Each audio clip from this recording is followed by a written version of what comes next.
Hare Krishna, muchas gracias por darme la oportunidad de leer y comentar sobre el capítulo segundo del Bhagavad Gita, tal como es, el verso número 24, en el programa de estudio que estáis realizando.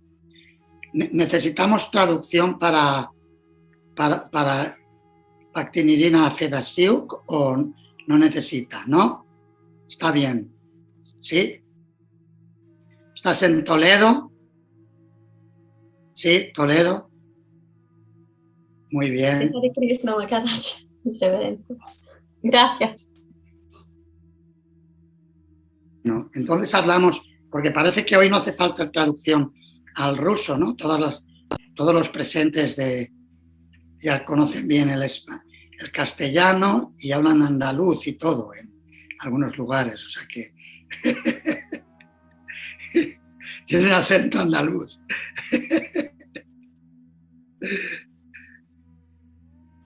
Bien, entonces vamos directamente. Bhagavad Gita, capítulo 2, verso 24. El contexto son las primeras instrucciones de Krishna a Arjuna, después de que Arjuna haya expresado su confusión de diferentes maneras. Arjuna manifestó un concepto equivocado de la compasión. Dio diferentes argumentos para no luchar. Uno era la compasión, que en realidad era una compasión malentendida, focalizada en el cuerpo material y en el apego material. También dio argumentos del temor a cometer actividades pecaminosas, a luchar con su maestro y con su abuelo, Drona y Bhishma, el gurú y el patriarca de la familia, respectivamente. También dio argumentos referentes al disfrute material, que si ganaba la batalla no iba a poder disfrutarla porque había matado a todos sus seres queridos. Y por otro lado, no tanto si ganaba como si perdía, el disfrute iba a ser destruido, lo mirara como lo mirara.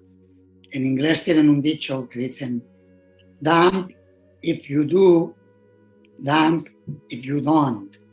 Que quiere decir, maldito seas si lo haces y maldito si no lo haces. Eso en la vida, en este mundo material, se produce muchas veces. Y también dio argumentos al respecto de preservar la dinastía. No quería crear un caos en su propia familia, era una familia real, y si participaba en la batalla, él consideraba que iba a contribuir a crear un gran caos. Y finalmente estaba dudoso, tan confundido que ya no sabía qué hacer. Manifestó una indecisión extrema.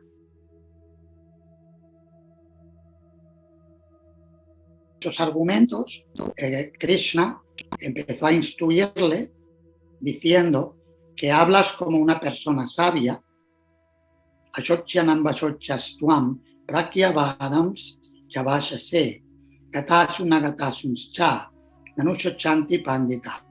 Hablas como una persona sabia, pero te estás lamentando por aquello que no es digno de lamentación. Las personas sabias no se lamentan ni por los vivos ni por los muertos. Fue una entrada un inicio de instrucción por parte de Krishna muy firme, porque Arjuna al final había aceptado la posición formal de discípulo, se lo dijo claramente, Shishyasteham Sati Mantuam Prapannam. Ahora me entrego a ti, yo soy tu Shishya, soy tu discípulo, así que por favor instrúyeme. Y Krishna reciprocó con Arjuna inmediatamente y corrigió a su discípulo que se encontraba confundido. Le habló con firmeza. Muchas veces Srila Prabhupada también habló con firmeza a diferentes discípulos. Hay un caso que cuenta Harishauri Prabhu, que fue secretario personal de Srila Prabhupada durante un periodo de 2 años, en su obra titulada El Diario Trascendental, publicada, no recuerdo si son 4 o 5 volúmenes, me parece que son 5 volúmenes. Y en uno de los últimos volúmenes explica cómo en una ocasión, hacia el año 76, cuando Srila Prabhupada estaba en Vrindavan, se aproximaron a él 2 devotas de origen ruso, era una madre y una hija. La hija era jovencita, tenía 17 años. Ambas eran iniciadas por Srila Prabhupada y a la hija la habían diagnosticado leucemia terminal, un cáncer en la sangre, y le habían dado poco tiempo de vida. Y fueron a ver a Srila Prabhupada. Parece que la chica, la joven, estaba asustada por el temor a enfrentarse a la redundancia, porque tenía miedo a enfrentarse a la muerte. Y parece que luego reveló que, como había oído hablar de los Yamadutas, tenía miedo de encontrarse con algún Yamaduta. Aunque como devota no tenía por qué temer, así lo explica el Srimad Bhagavatam, pero en su juventud e inocencia sentía temor. Y de hecho, cuando se acercó a Srila Prabhupada, estaba como llorosa, empezó a sollozar y a expresar su temor, y la madre hablaba por ella. Y Srila Prabhupada le habló con mucha firmeza y le dijo que a ver, muéstrame quién va a vivir aquí. Porque ella tenía miedo de morir, pero le dijo, muéstrame quién va a vivir aquí, quién se va a quedar a vivir aquí. Y se lo reiteró 2 o 3 veces y la animó a que cantara Hare Krishna. La devota, al ver la confianza de su maestro espiritual con tanta firmeza, era una firmeza a la vez compasiva, pero le habló muy, muy directo. La forma, claro, el tono en el libro no se refleja, pero ves las palabras que utiliza y transmite un mensaje de seriedad y de no dejarse influir por la parte más emocional, sentimental. Cuando vemos que alguien va a morir y a lo mejor pues pobrecita, pobrecito. Srila Prabhupada no se dejó afectar por nada de eso y llevó a cabo lo que le correspondía como maestro espiritual, hablarle con gran claridad. Y la devota al final se quedó muy tranquila, terminó la conversación tranquila. No sé más lo que ocurrió, si el médico había acertado o no, pues si le pasó como a aquel discípulo que Audolomi, que así se explica, fue la única iniciación de Babaji que dio Srila Prabhupada. Creo que lo he contado alguna otra vez. Era un devoto que le habían diagnosticado cáncer, una enfermedad terminal, y fue a Vrindavan a dejar el cuerpo y le pidió a Srila Prabhupada que le diera iniciación de Babaji, y Prabhupada lo hizo. Pero luego no se moría. Entonces, al final comentaban que era joven, no pudo mantener el Babaji. Era joven, no se murió, no sé si al final lo vieron haciendo surf en Nueva Zelanda o por ahí.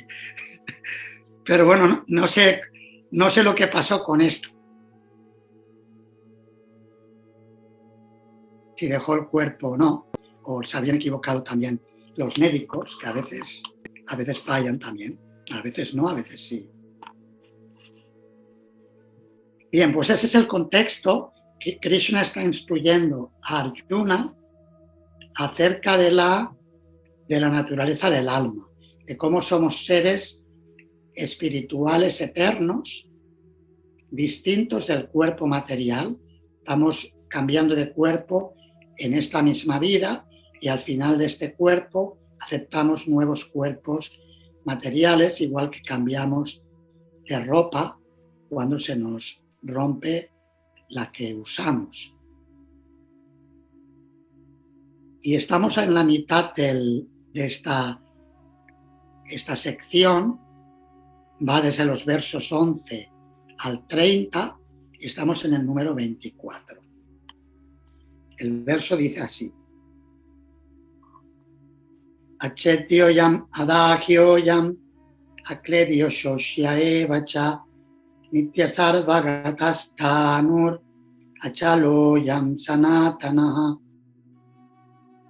Achedya quiere decir irrompible, ayam, esta alma, adagya, no puede ser quemada, ayam, esta alma, akledia, insoluble, ashoshya, no puede ser secada, eva, indudablemente, cha, y, nitya, sempiterna, sarvagata, presente en todas partes, stanu, inmutable, achala, inmóvil, ayam, esta alma, sanatana, eternamente igual. Esta alma individual es irrompible e insoluble y no se la puede quemar ni secar. El alma está en todas partes y es sempiterna, inmutable, inmóvil y eternamente la misma. Significado. Todas estas cualidades del alma atómica demuestran de modo categórico que el alma individual es eternamente una partícula atómica del todo espiritual y que eternamente sigue siendo el mismo átomo, sin ningún cambio. La teoría del monismo es muy difícil de aplicar en este caso, porque jamás se espera que el alma individual del todo una sola cosa homogénea. Después de liberarse de la contaminación material, puede que el alma atómica prefiera permanecer como una chispa espiritual de los refulgentes rayos de la suprema personalidad de Dios. Pero las almas inteligentes entran en los planetas espirituales para asociarse con la personalidad de Dios. La palabra Sarvagata, omnipresente, es significativa, porque no hay ninguna duda de que las entidades vivientes se encuentran por todas partes de la creación de Dios. Ellas viven en la tierra, en el agua, en el aire, dentro de la tierra e incluso dentro del fuego. La creencia de que el fuego las aniquila no es admisible, porque aquí se afirma claramente que el fuego no puede quemar al alma. Por consiguiente, no hay duda alguna de que también en el planeta Sol hay entidades vivientes con cuerpos adecuados para vivir allí. Si el globo solar está deshabitado, entonces la palabra Sarvagata, viviendo en todas partes, carecería de sentido. Verso y traducción de nuevo. Achetio yam madagyo yam, akledio shoshya evacha, nitya sarvagatas tanu, achalo yam sanatana. Esta alma individual es irrompible e insoluble y no se la puede quemar ni secar. El alma está en todas partes y es sempiterna, inmutable, inmóvil y eternamente la misma. Y si os fijáis en el verso anterior, el verso 23, dice cosas muy parecidas. De hecho, en el 23, Krishna dice, Nainam chindanti shastrani, Nainam dahati pavaka, na chainam kleda yanti apo, na shochayati maruta. Que el alma no se la puede cortar en pedazos con ningún arma, ni la puede quemar el fuego, ni humedecerla el agua, ni marchitarla el viento. Es decir, que hay una reiteración del mensaje. Aquí dice, no se la puede quemar, no se la puede...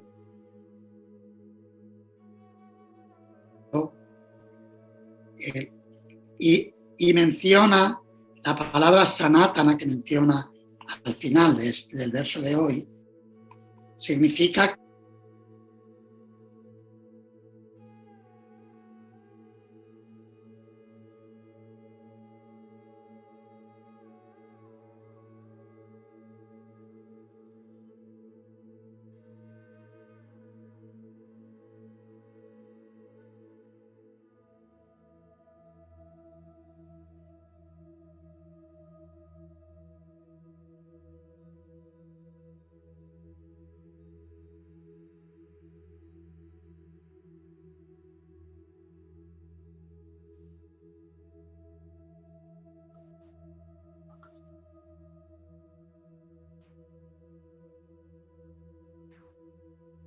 Parece que Maharaj tiene una conexión con cobertura mala hoy. A ver. Yadunandana Swami, no se oye, no se oye. Había un momento cuando usted ha desaparecido y no hemos escuchado nada. Su micrófono, Maharaj. Su micrófono está apagado. Su micrófono está apagado. ¿Ahora se me oye? Sí. Ahora sí, ahora sí. Ahora sí, ahora sí. ¿Dónde me quedé? Lo último que escuchasteis, ¿qué fue? Sanatana. Vale. Sí, la palabra sanatana significa que el alma es eternamente la misma. Y esta palabra se emplea también en otras partes del Bhagavad Gita. Por ejemplo, si os vais al capítulo 15, al verso número 7, es un verso muy citado por Srila Prabhupada, Mamayi Vamso Jiva Loke, Jiva Bhuta Sanatana. Dice que las Mamayi Vamso Jiva Loke, que las jivas, el mundo de las jivas, son partes fragmentarias mías. Mamayi Vamso Amsa quiere decir parte. Jiva Bhuta Sanatana. Y esa existencia de la jiva es eterna. Y esta palabra que se emplea aquí, también Sanatana, indica que el alma permanece como individuo eternamente. Esto refuta la teoría monista de los seguidores de Shankaracharya, que dicen que existe solamente un alma, que todos somos ese alma, y que las diferencias que percibimos actualmente se deben a la influencia de Maya, incluyendo la individualidad. Pero Krishna en la Bhagavad Gita no explica esa filosofía. a veces hay personas que pertenecen a distintos grupos de yoga y que han estudiado en líneas de pensamiento monista y quieren aportar una visión monista del mensaje de la Bhagavad Gita. Recuerdo hace 2 o 3 años estábamos dando un curso de Bhakti Shastri en el templo de Málaga y vinieron unos profesores de yoga, eran 2 o 3, que venían de la escuela de BKS y Iyengar, un maestro de yoga muy conocido en el mundo occidental, que fundó la escuela de yoga Iyengar Yoga. Quizás os suene. Trabajan mucho con los yoga asanas. Si bien es cierto que Iyengar tenía alta estima por Srila Prabhupada, y eso hay evidencia escrita de ello en sus enseñanzas sobre el yoga que publicó en 8 volúmenes. En el último volumen termina su presentación, sus enseñanzas del yoga, citando el mantra de invocación del Sri Upanishad, Om Purnamadak Purnamidam, y citando la traducción de Srila Prabhupada y mencionando expresamente a Srila Prabhupada. Yo me he encontrado con algunos discípulos de Iyengar que han venido a aprender del Bhagavad Gita al templo de Krishna, porque al leer esto lo tomaron como una señal de su maestro a dónde tenían que dirigirse para profundizar en la sabiduría de la Bhagavad Gita.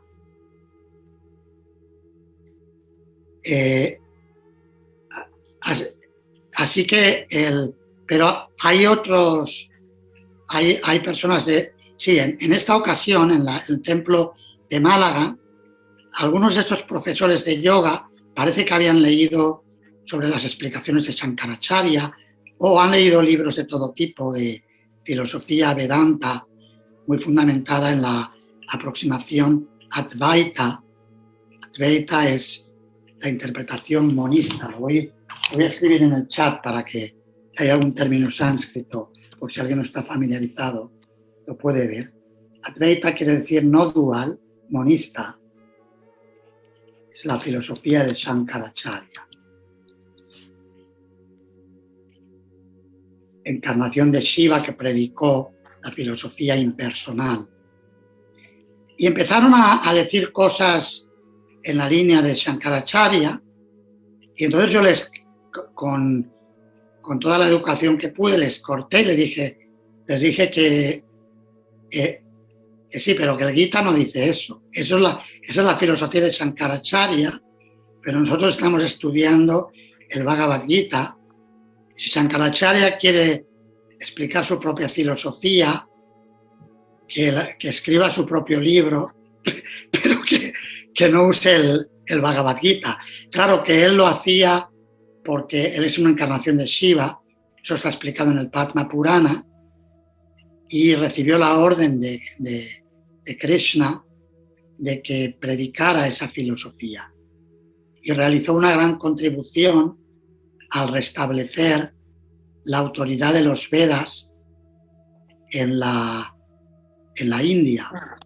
En aquella época las filosofías que predominaban eran el budismo y todo lo más dentro de la filosofía védica eran las menos teístas o como Nyaya y Vaisheshika. Y Shankaracharya contribuyó a restablecer el Vedanta. Y de alguna manera creó un puente entre las filosofías nihilistas, el budismo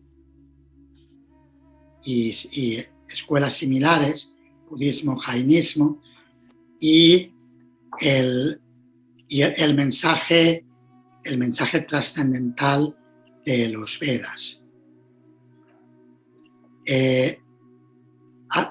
Así que la palabra Sanatana volviendo a lo que tratábamos de ilustrar, es que Sanatana indica que somos eternamente individuos. También en el verso 12, en esta misma sección, el segundo verso que habla Krishna en la instrucción a Arjuna, Krishna dice, Natve Vaham Jatu Nasam Natvam Nime Janadi Paha Nachevana Bhavishyama Sarve Vayak Atak Param, que significa que no hubo jamás un tiempo en que yo no existiera, ni tú, ni todos esos reyes que están en el campo de batalla, y en el futuro ninguno de nosotros dejará de existir.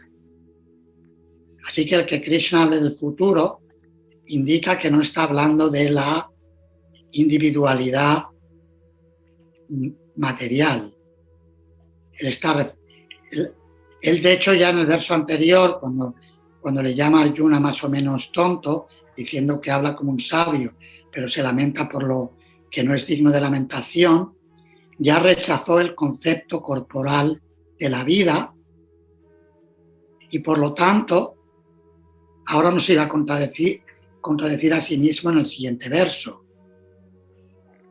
Por lo que la filosofía monista, tal como la explican los seguidores de Shankaracharya, queda categóricamente refutada a lo largo de toda la Bhagavad Gita. Hay muchísimos versos y el verso de hoy, es uno de ellos, con la palabra Sanatana. También anteriormente se mencionó que el alma es inmutable. A ver, en el verso...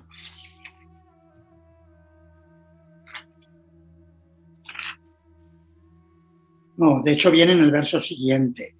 El verso del siguiente que estudiaréis utiliza la palabra inmutable. Avicaria. Avicaria quiere decir inmutable. Inmutable significa, sí, que también refuta la teoría monista, porque si todos somos un alma y de repente ahora parece que seamos muchos y somos todos uno, si es inmutable, ¿cómo se puede crear esta mutación? El alma no muta como el coronavirus.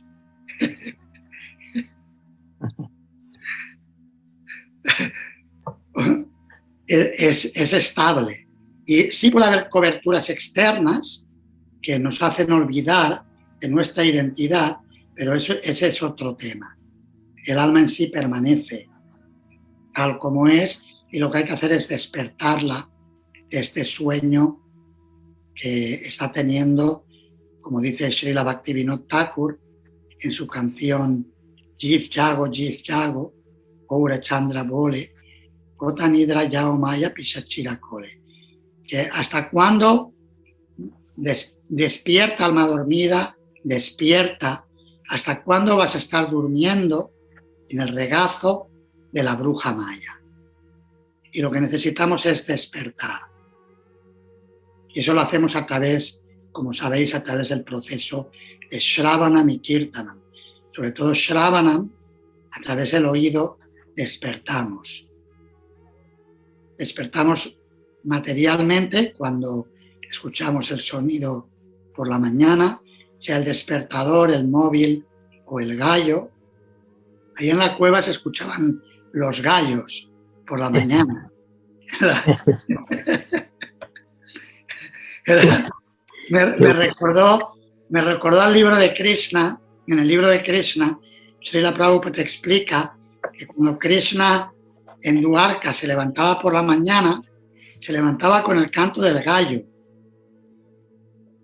Los gallos cantaban muy temprano, se despertaba de un modo natural.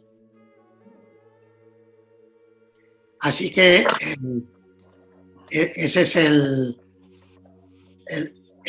principio, que somos eternamente sirvientes de Krishna y solamente que ahora estamos cubiertos y necesitamos despertar a través de la escucha del mensaje trascendental.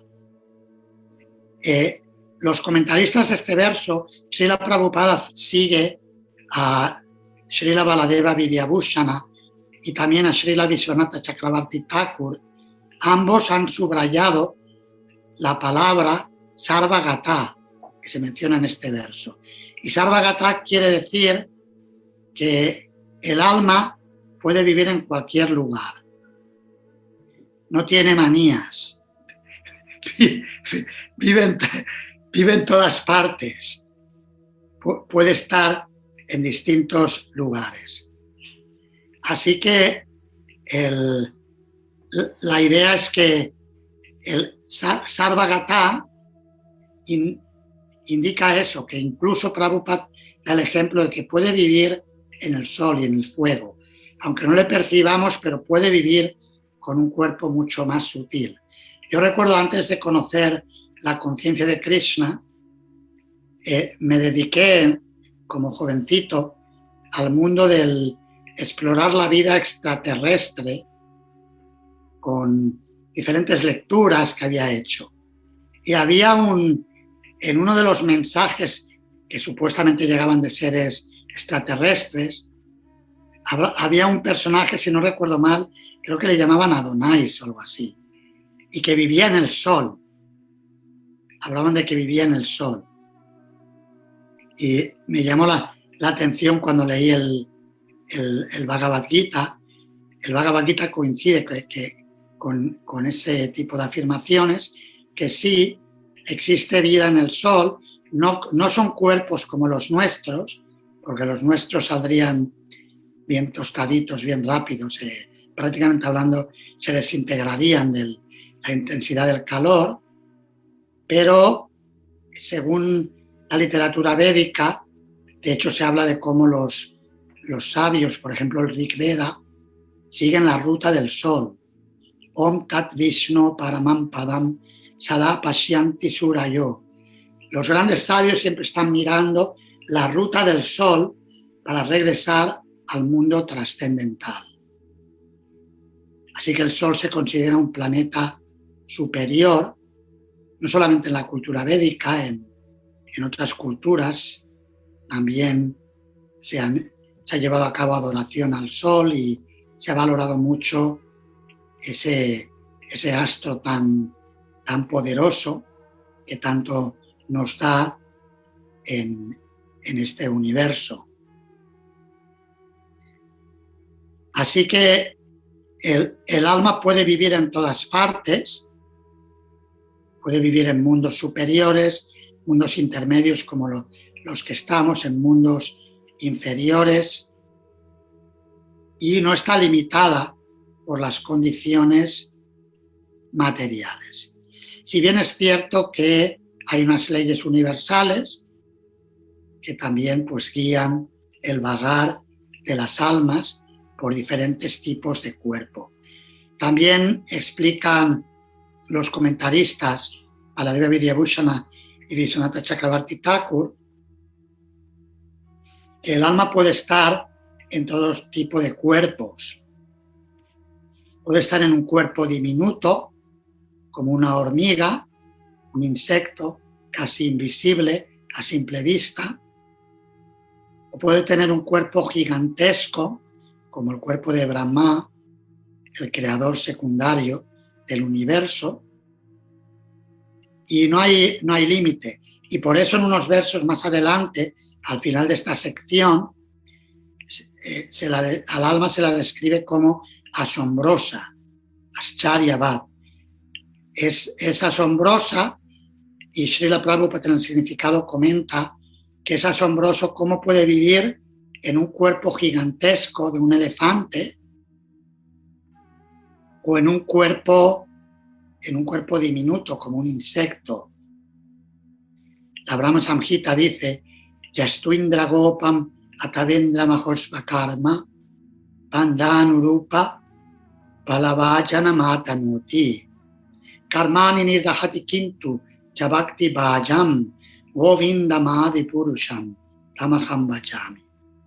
Que desde Indra Gopa, el ser más diminuto del universo, es prácticamente un insignificante, invisible a nuestros ojos, hasta Indra, el rey del universo, todos están sujetos a las leyes del karma.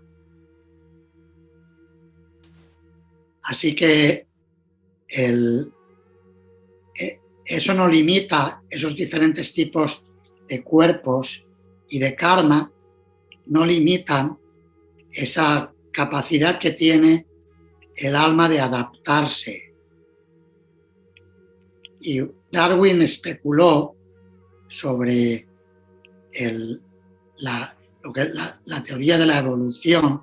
Él habló de una evolución de cuerpos y sí habló de la capacidad de adaptarse de las especies, pero no afinó completamente. El verso de hoy nos indica cómo sí, el alma puede vivir en múltiples tipos de cuerpos y se acostumbra a todo. Srila Prabhupada cuenta la historia de cuando una vez Indra fue maldecido, parece que cometió alguna ofensa y fue maldecido a nacer como un cerdo. Y cuando se le acabó, nació como cerdo y en ese periodo cerdícola se apegó a los suyos, a su pocilga, a la cerdita, a los cerditos, la comunidad cerda, etc. Y cuando lo mandaron a buscar, los dévatas lo mandaron a buscar porque había problemas y se requería pues una personalidad capaz que lo resolviera. Y le dijeron, ya se acabó el tiempo de tu maldición, por favor vuelve, que te necesitamos. Y Indra se había acostumbrado a aquel estilo de vida de tal manera que no quería volver. Dijo que no, yo aquí estoy bien, pero no ves, si aquí estoy fantástico y no tengo que trabajar como tenía que trabajar. Allí estoy bien a gusto y disfruto, me revuelco por aquí, por el fango, en la pocilga, etc. Y al final los semidioses tuvieron que trazar un plan para matar al cerdo Indra, quitarle el cuerpo que tenía y poder llevárselo de regreso, porque si no, no había manera. Y Srila Prabhupada comenta en algunos significados que he ahí el poder de la energía material, que nos apegamos mucho a las cosas, incluso a situaciones prácticamente incomibles, pero nos las tragamos. Y sin bicarbonato, además. A veces sí que hay que tomar bicarbonato y medicinas, pero a veces el poder de Maya es tan fuerte que tragamos sin darnos cuenta.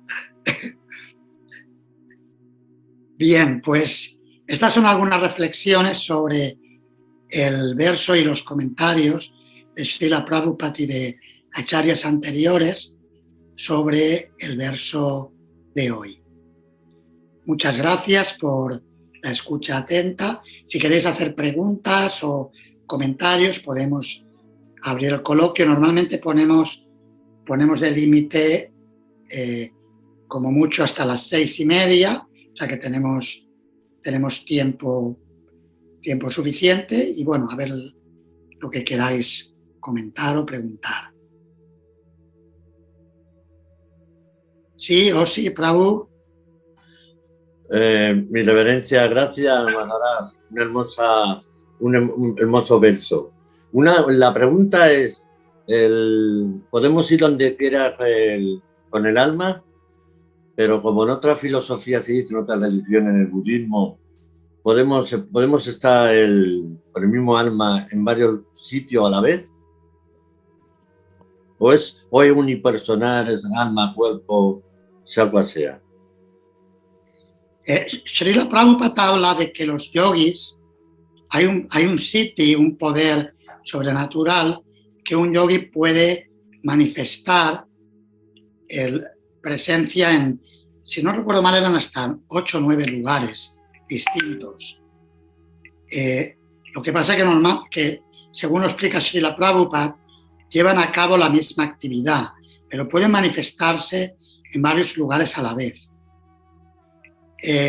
Pero hay que tener en cuenta una cosa, que eso digamos que juega con leyes más sutiles del universo material. Y de hecho, en los Yoga Sutras de Patanjali, cuando explica el proceso yógico, él habla de la práctica interna del yoga, Ashtanga Yoga, el yoga en 8 fases. Los 3 últimos son los elementos, son los componentes internos de la práctica: dharana, concentración; dhyana, meditación; y samadhi, absorción. Y estos 3, tal como lo explica el sabio Patanjali, se practican juntos y lo llama samyama. La práctica de samyama, básicamente la única diferencia que hay entre estas 3 prácticas es el nivel de concentración y de profundidad y de absorción. Concentración, dharana es el menos profundo, dhyana es el plano intermedio y samadhi es el de mayor intensidad. Y el sabio Patanjali explica que la práctica de este samyama en diferentes objetos, pueden ser, incluso habla del sol, en diferentes astros o fenómenos de la naturaleza, cuando se practica prolongadamente, le otorga al yogi un tipo de poder sobrenatural, o mucha fuerza, o mucha salud, hay diferentes, todo se encuentra ahí explicado en los Yoga Sutras. Sin embargo, ese capítulo, hay 4 capítulos y un capítulo está dedicado a los siddhis, los poderes.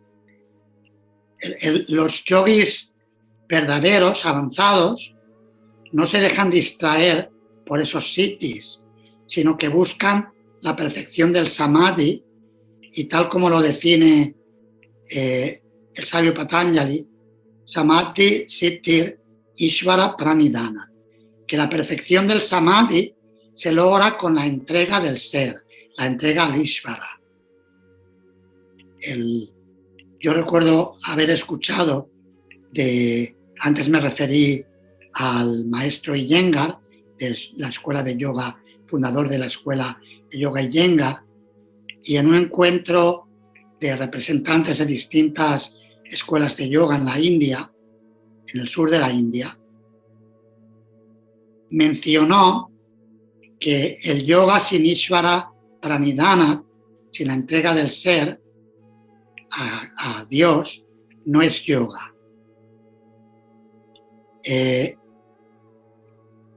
¿Por qué digo todo esto en relación a la pregunta? Es decir, que los siddhis, aunque pueda estar en más de un lugar a la vez, no es que necesariamente sea el alma la que está, sino que tiene el poder de tener influencia y manifestar su imagen en diferentes lugares al mismo tiempo. También hay que tener en cuenta una cuestión importante, y es que el tiempo y el espacio, tal como los experimentamos en el mundo actual, donde nosotros, el mundo que percibimos, son también producto de Maya. Por ejemplo, Srila Bhaktisiddhanta Sarasvati Thakur dijo en alguna ocasión que Maya significa aquello que se puede medir. Por lo tanto, el hablar del tiempo y el espacio, en realidad son percepciones que tenemos en este mundo, donde estamos confinados, igual que hay el confinamiento que nos impusieron el año pasado con lo del COVID, que te podías mover muy poco. Estamos confinados a esta cárcel de tiempo y espacio materiales producidos por el influjo de Maya. No sé si eso responde a la pregunta. Sí, ok. Correcto, sí, muchas gracias, sí. Bhakti, Olga. Swami, yo quisiera hacer una pregunta también. Vale, pero es que Olga tenía la mano, ya lleva un rato vale, con la mano amarilla esa. Adelante, levantada. Olga. Sacar la mano. Aunque no pesa, es una mano electrónica, pero... La mano. Hare Krishna, mi pregunta es así, que no acabo de entender, que dicen que en cuerpo hay nuestra alma y Paramatma, ¿no? Atma y Paramatma. También dice que en bacterias también hay almas, ¿no? En bacterias, en todos los sitios. Y esto, entonces, si tiene alma... Todo lo que tiene vida, si hay vida, hay alma. Entonces, hay muchas almas en nuestro cuerpo. Yo no soy biólogo y recuerdo, hay un foro de devotos académicos especializado en diferentes ciencias materiales. Es un foro que lo llaman VAST. Es el acrónimo para... A ver, lo pongo en mayúscula. Vaishnava Advanced Studies. Estudios Vaishnavas avanzados. Y ahí debaten temas de tipo más sutil, que si las células, digamos, ¿qué es lo más divisible? Los microbios, pero el principio es que todo lo que tiene vida porque hay un alma que le da vida. Ese es el principio. Y sí se puede, de hecho, dentro de nuestro cuerpo, el alma que rige, o sea, el que decimos yo soy el alma, yo tengo este cuerpo, pero dentro de mi cuerpo hay también otros seres que viven. A veces hay diferentes microorganismos que tienen su propia vida. Igual que nosotros vivimos en el cuerpo de Madre Tierra, Bhumi Devi, manifiesta ese cuerpo. El planeta es la deidad regente de la Tierra. Y hay tantas entidades vivientes que vivimos en otro cuerpo. O sea, eso sucede que muchas veces la cuestión de los parásitos, un cuerpo que vive de otro. Y ahí hay almas. Y el Paramatma es una expansión directa de Krishna, expansión parcial, o sea que es Dios, es el alma del universo, y Él está presente en todos los cuerpos, está en todas partes, también dentro de cada átomo, y de hecho a veces se le llama Atmatma, porque incluso está dentro del alma. Por muy inconcebible que parezca, pero así se describe, lo han descrito los acharyas a veces. Muchas gracias, sí, entiendo. Bhakta Venceslao. Sí, yo el capítulo 2 de Bhagavad Gita me hace mucha cosquilla en el cerebro, pero hay una cosa que me gustaría que me explicara en el capítulo 2, versículo 20, donde está diciendo, para el alma no existe el nacimiento, no existe la muerte en ningún momento. Ella, aquí es donde va la pregunta, ella no ha llegado a ser, no llega a ser y no llegará a ser. ¿Cómo se explica eso? No entiendo esto. ¿No ha llegado a ser? Sí, o sea, la idea es que el alma es eterna, significa que está siempre ahí. Claro, se podría decir, pero ¿cómo que está siempre ahí? Pero no es que Dios creó a las almas. Si Dios es eterno y las almas son una de sus energías también son eternas. Y por tanto las almas también somos eternas, aunque hayamos sido originados a partir de Krishna, pero ese origen no está sujeto al tiempo y al espacio materiales. Como Krishna es eterno, nosotros también existimos eternamente. Por eso dice que no ha llegado a ser, porque siempre es. Claro, es para los que estamos en el mundo de Maya, que estamos metidos en esta burbuja, por llamarla de alguna manera, en la burbuja de Maya, nos es muy difícil concebir esto porque estamos acostumbrados a que todo tiene un comienzo y un final. Estamos acostumbrados a absorbernos en el lapsus de los segmentos. Pero no podemos entender, como las matemáticas nos enseñaban, que una línea era una serie de puntos continua que es infinita. Y ahora no me acuerdo de la escuela, pero nos enseñaban esto. No hay límite. La línea no tiene ni principio ni final. Cuando hay principio y final se convierte en un segmento. Resulta inconcebible cómo puede haber un segmento en medio de algo que es eterno. Pero la potencia divina es tal que sí lo crea esa burbuja, y por eso nos resulta muy difícil de concebir cómo puede ser que no haya empezado a existir, que no vaya a dejar de existir. Pero lo que dice el verso es eso, que no hay nacimiento ni muerte y que el alma siempre está ahí. Vale, gracias. Claro, lo asombroso es que algunas almas nos olvidamos de nuestra identidad. Y eso ocurre, según lo explica Srila Prabhupada, debido a nuestra naturaleza, lo que él denomina infinitesimal. Y lo compara a las chispas, eso se explica en el Vishnu Purana, que se comparan las jivas a las chispas, porque las chispas, aunque son fuego, tienen la tendencia a saltar fuera del fuego y a extinguirse. Entonces parece como que nuestro fuego espiritual como que se extingue y nos olvidamos de esa identidad pura, original. Vamos a ver, había dos manos, Bhaktin Oliva y luego Jagannath Prabhu. Hare Krishna Maharaj, reverencia de votos, Haribo. Una preguntita sobre lo que dijo Osi, porque justo antes de ayer tuve una conversación con una amiga que me decía que el tiempo no existe y que ella, hablamos de espiritualidad a veces y ella me decía que el tiempo no existe y que nosotros estamos viviendo a la vez en varias dimensiones, como que tenía un poco que ver con lo del yogi que se expandía, y usted ha dicho que se expande, pero el alma no se divide, sino que se expande la imagen, pero no actúa, ¿no? O no sé, según su visión de la Shastra, Maharaj, podía... A ver, lo del tiempo no existe, ¿quién lo decía?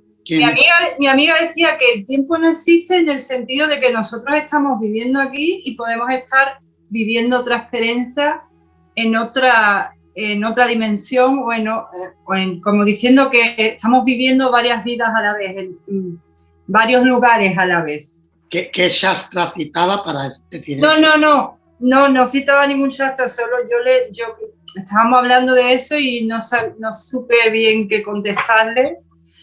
Más o menos le contesté algo, pero ahora que Osi ha dicho eso, lo de eso, que si se pueden vivir en varias vidas, o si ella se refería a la tercera dimensión, que nosotros estamos en esta dimensión, pero a la vez estamos en otra, como la misma persona. Según el Brihad Bhagavatamrita de Sanatana Goswami, sí hay ejemplos de almas liberadas, pero no habla de almas condicionadas, de almas liberadas que se manifiestan en más de un lugar. Por ejemplo, se dice que Garudadeva, el ave portadora de Vishnu, lleva a Vishnu y aparece, de hecho, se manifiesta en los planetas celestiales, por ejemplo, en las ceremonias de Yagya que organiza Indradeva, el rey del cielo, que aunque a veces se metan líos, pero él es devoto, y el Brihad Bhagavatamrita lo deja bien claro. Y se explica cómo Garudadeva es una expansión, una encarnación de Sridhama, el amigo de Krishna en Vrindavana. Con lo cual parece que las almas liberadas, o por lo menos algunas de ellas, especialmente facultadas, tienen esa capacidad. Hola. Según el criterio de una cena que voy a hacer. En este caso de Sanatana Goswami. Sí. Sí. ¿Eso qué es? Una interferencia. Ya, Maharaj. Ya lo ha apagado el volumen, sí. Habla de la cena. Nos da ganas de prasadam, pero hasta que no pongan, hasta que no invierten un Zoom con más Zoom que este, no podemos compartir el Maha Prasadam. Yo podría dar aquí el Maha de Radha Govinda Chandra por el Zoom, pero todavía no llegó ahí la técnica. Ojalá. ¿Quedó respondido? Sí, Maharaj, sí, o sea que no es posible que yo esté viviendo, o una persona condicionada esté viviendo en varias dimensiones.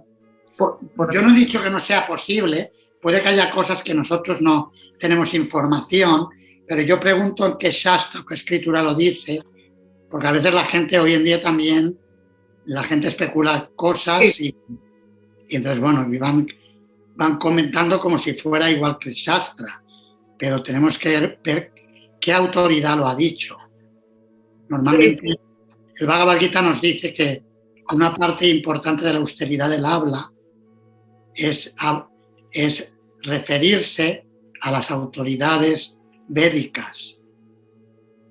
Eso también da credibilidad y solidez a lo que estamos diciendo. Por supuesto, podemos compartir nuestras realizaciones y entendimiento, pero dejando claro qué es lo que está respaldado por autoridades védicas.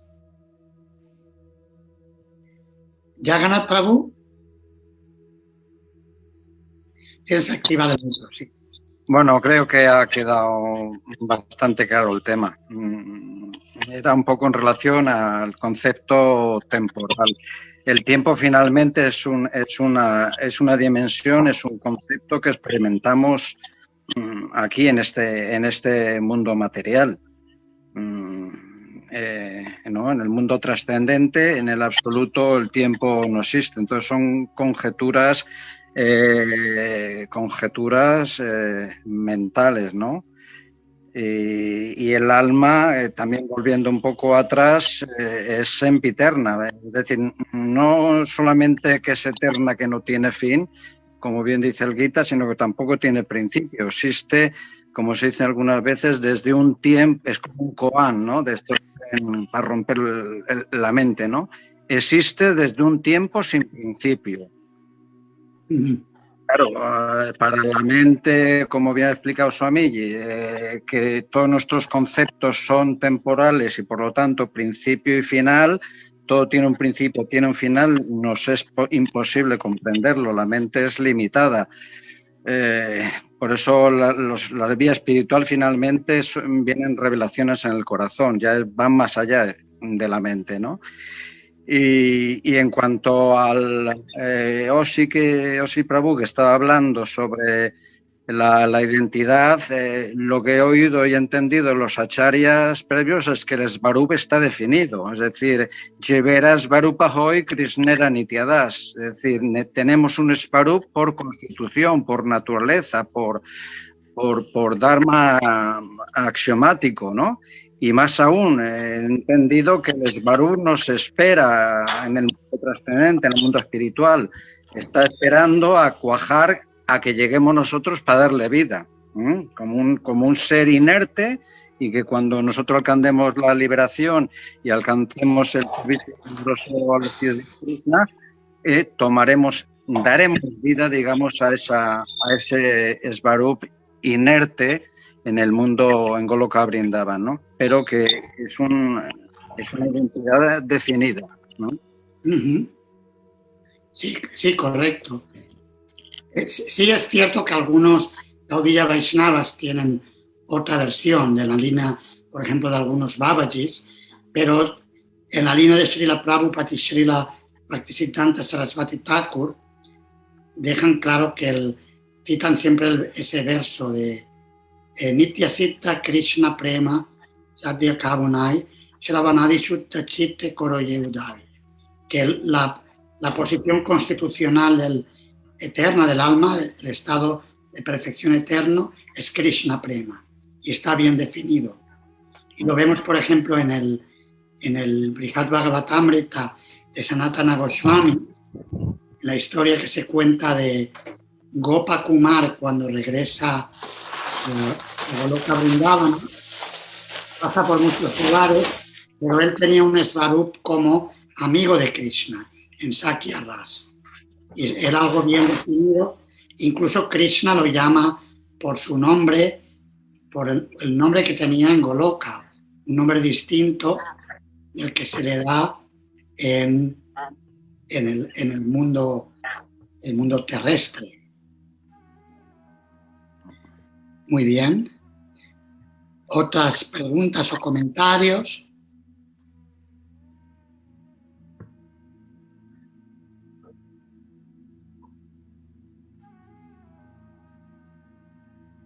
Desde Málaga, Bhaktin Mónica Radha Govinda y Bhaktin Eloya, ¿alguna pregunta?